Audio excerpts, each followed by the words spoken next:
মা আয়েশা রাদিয়াল্লাহু তাআলা আনহার জীবনীটা পড়ে দাও। তারা স্বামীর জন্য কি করেছেন, স্বামীকে কি মহব্বত করেছেন। আয়েশা রাদিয়াল্লাহু তাআলা আনহা আমার নবীকে কেমন মহব্বত করেছেন, কেমন ভালোবেসেছেন, কেমন মহব্বত করেছেন শুনে নাও, শুনে নাও। আয়েশা রাদিয়াল্লাহু তাআলা আনহার বয়স যখন 7 বছর। কয় বছর? 7 বছর। আওয়াজ করে বলেন। আয়েশা রাদিয়াল্লাহু তাআলা আনহার বয়স যখন 7 বছর, তখন আমার নবী সাল্লাল্লাহু আলাইহি সাল্লাম আয়েশা রাদিয়াল্লাহু তাআলা আনহাকে বিয়ে করেন। তখন আয়েশা রাদিয়াল্লাহু তাআলা আনহা দুলাবালির মধ্যে খেলাইতেন। 9 বছর যখন আয়েশা রাদিয়াল্লাহু তাআলা আনহার বয়স হয়, তখন আমার নবীর ঘর করার জন্য যায়। সুবহানাল্লাহ পড়েন। যখন আমার নবীর ঘরের মধ্যে যায়, তখন আয়েশা রাদিয়াল্লাহু তাআলা আনহাকে তার পিতা আবু বকর ডাকতে বলেন, ও আয়েশা,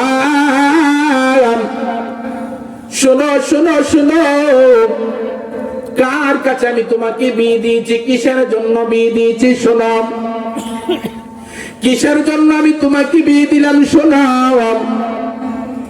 আমার নবী যখন দ্বীনের দাওয়াত নিয়ে যখন জমিনের মধ্যে ছড়িয়ে পড়বে, আমি আবু বকর আমার নবীকে আশ্রয় দিয়ে রাখি।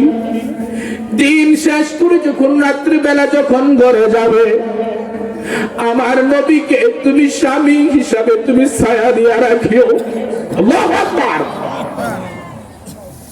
আবু বকর একটা বলেন, আয়েশা শোনো, কথা দাও গো আয়েশা,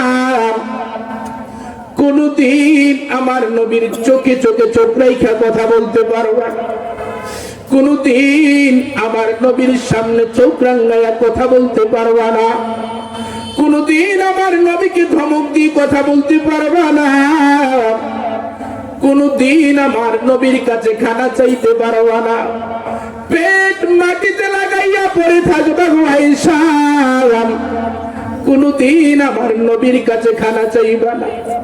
আয়েশা রাদিয়াল্লাহু তাআলা আনহা তাআজ্জা বলেন, ও আমার বাবা, এভাবে বলো না, আমি আয়েশা সহ্য করতে পারি নাই, আমি কথা দিলাম গো, কোনদিন আমার নবীর সাথে চোখ রাঙায় কথা বলবো না, কোনদিন আমার নবীর সামনে বেয়াদবি করবো না, কোনদিন আমি আমার নবীর কাছে খানা চাইবো না। আল্লাহু আকবার।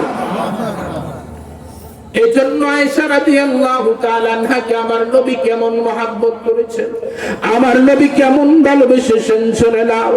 আয়েশা রাদিয়াল্লাহু তাআলা আনহা কি একদিন আমার নবী ডাক দিয়া বললেন, আমার নবী অসুস্থ হয়ে ডাক দিয়া বললেন, ও আয়েশা শোনো শোনো, আমার অনেক দায়িত্ব ছিল তোমার ওপর, আমি তোমার দায়িত্ব পালন করতে পারি নাই, তুমি আমাকে ক্ষমা করে দাও। আয়েশা রাদিয়াল্লাহু তাআলা আনহা আমার নবীকে ডাক দিয়া বললেন, পয়গম্বর, কেন আপনি আমার কাছে ক্ষমা চাইলেন আমি জানি না, মনে হয় আপনি আমার কোন আচরণে কষ্ট পেয়েছেন, মনে হয় আপনি আমার কোন ব্যবহারে আপনি কষ্ট পেয়েছেন, না হয় যেই জায়গায় আমি ক্ষমা চাইব আপনি কেন আমার কাছে ক্ষমা চাইলেন। আমার নবী রাইজা বলেন, আয়েশা না না গো আয়েশা, আমি কোনদিন তোমার আচরণে কষ্ট পাই নাই, আমি কোনদিন তোমার ব্যবহারে আমি কষ্ট পাই নাই, আমি কোনদিন তোমার কথায় কোনো কষ্ট পাই নাই। আয়েশা রাদিয়াল্লাহু তাআলা আনহা ডাক দিয়া বলেন, ও পয়গম্বর, তাহলে যেই জায়গায় আমি ক্ষমা চাইব আপনি কেন ক্ষমা চাইলেন জানতে চাই। আমি তো আপনার কাছে মণিমুক্তা চাই নাই, আমি তো আপনার কাছে রাজরানী চাই নাই, আমি তো আপনার কাছে সোনাদানা চাই নাই, তাহলে কেন আপনি আমার কাছে ক্ষমা চাইবেন। আয়েশা রাদিয়াল্লাহু তাআলা আনহা বলেন, ও পয়গম্বর, জীবনে যদি কোনো কিছু নাও চাই, আজকে একটা জিনিস আপনার কাছে আমি চাইবো, দিবেন কিনা বলেন। সুবহানাল্লাহ পড়েন। আল্লাহু আকবার। জীবনে কোনোদিন কোনো কিছু চাই নাই, আজকে আমি একটা জিনিস চাইবো কিনা আপনি দিবেন কিনা বলেন। আমার নবী রাইজা বলেন, আয়েশা তুমি যা চাও আমার নবীর যদি সাধ্য থাকে আমি দেওয়ার জন্য চেষ্টা করব। সুবহানাল্লাহ। আয়েশা রাদিয়াল্লাহু তাআলা আনহা বললেন, আয়েশা রাদিয়াল্লাহু তাআলা আনহা বললেন, ও পয়গম্বর, জীবনে কোনো কিছু চাই না, আজকে একটা জিনিস চাইবো। আমার নবী বলেন, আয়েশা বলো তুমি কি চাইবা? সুবহানাল্লাহ। আমার নবীর সাথে আয়েশা বলেন, পয়গম্বর, যেদিন হাসরের ময়দানটা কায়েম হয়ে যাবে, যেদিন সূর্যটা মাথার উপরে চলে আসবে, যেদিন সূর্যটা মাথার উপরে চলে আসবে, মানুষ যখন পানি পানি বলে চিৎকার করবে, আল্লাহু আকবার, মানুষ যখন পানি পানি বলে পাগল হয়ে যাবে, মানুষ যখন মানুষকে একজনকে আরেকজন দেখার জন্য পাগল হয়ে যাবে, আমি জানি না ওই দিন আমি কি বলে চিৎকার করব। ও স্বামী আমার, ওই দিন আপনাকে একটা নজর দেখার জন্য আমি পাগল হয়ে যাব। আল্লাহু আকবার। আপনি আমার কাছে আজকে একটা কথা দেন, যেদিন হাসরের ময়দানটা কায়েম হয়ে যাবে, ওই দিন আপনি আমাকে একটু খোঁজ করে আপনার পাশে জায়গা দিবেন কিনা?